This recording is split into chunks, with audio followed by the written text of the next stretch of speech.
Singapore's Aging Population by Alex.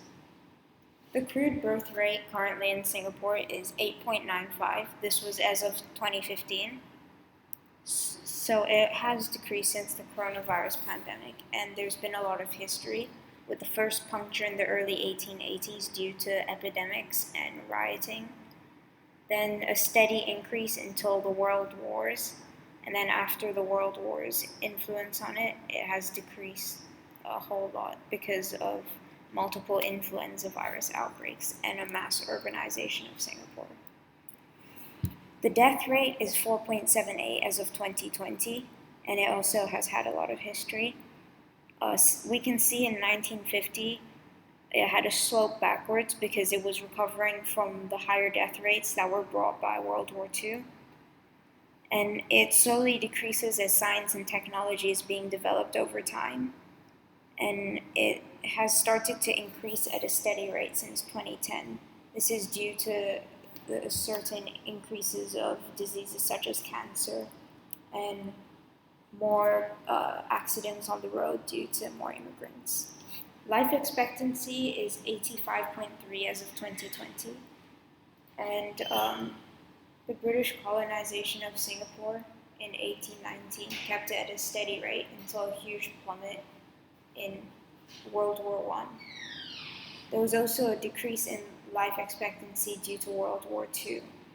But since then, there's been a consistent advance in technology and an increase in life expectancy in correspondence with that.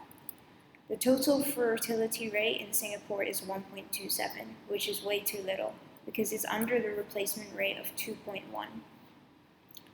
We can see that there's small spikes and dips in fertility rate throughout the whole graph. So the first massive spike we see is during World War I, and a decrease continuing through post-World War I, as not many people would want to have a child post-World War I due to the many consequences and sicknesses that were left behind with it. The same thing happened with World War II. And we can see since 1980 to the present time, there's been smaller spikes and dips. This is due to the policies that Singapore has incorporated, which are short-term lasting and So the infant mortality rate is 2.1 as of 2015. There's not many spikes and dips in this graph. There's quite a consistent and steady incremental decrease of infant mortality rate through the years until it went from 160 to 2.1 now. So there was a small spike in the mortality rate in World War II, but besides that, there's no heavy impacts from wartime. Population pyramids of Singapore. In 1916, we were in stage 2. This was due to a low life expectancy after World War II. Less education for women and contraception methods led to higher birth rates. And although there were little elders, there was quite a high dependency ratio because of the higher child population and a low middle age range.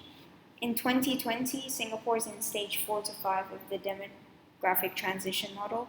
We have an increased life expectancy due to advanced technology, a lower dependency ratio because many immigrants come to work from overseas, and less children as there's more contraception, higher education, and more people in Singapore are working rather than having children. In 2060, we will be past stage 5 of the DTR, and there will be a very low birth rate. The people from age 0 to 20 will be less than people aged 70 to 80. This is because all the middle-aged workers that we have now will be in the elder age ranges in 2060. The population distribution in Singapore is that it's quite a densely populated country. The size is 728 kilometers squared, with a population of 5,896,686.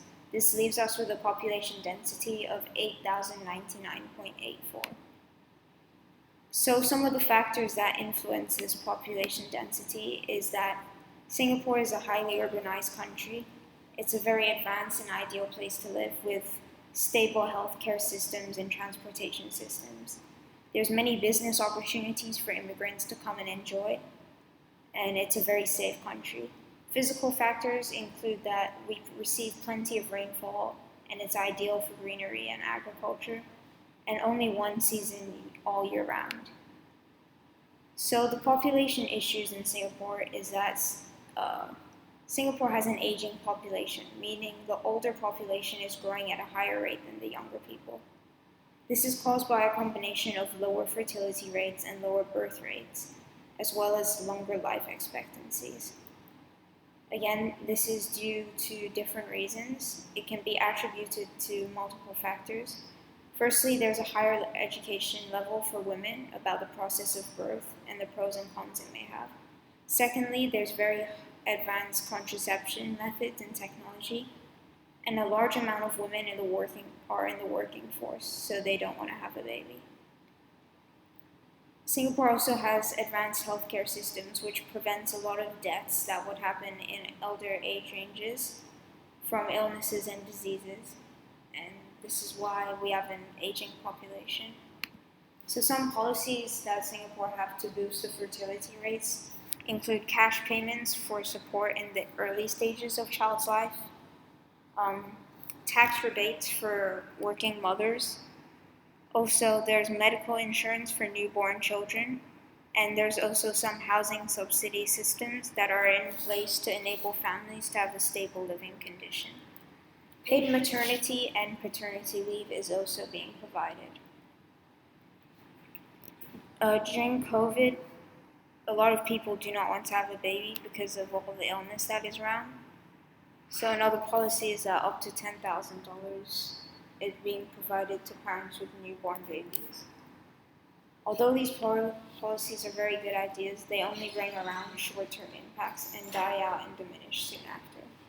Some ideas I have that could be more long-lasting is that we could, instead of just providing financial security, we could also set up childcare systems and facilities that may encourage working and employed people to have babies, such as having baby-proofed and baby-friendly offices with soundproofed offices where moms and dads can take care of their children while working. Also, there can be more childcare systems like daycares closer to offices so workers can go and check on their kids during the day.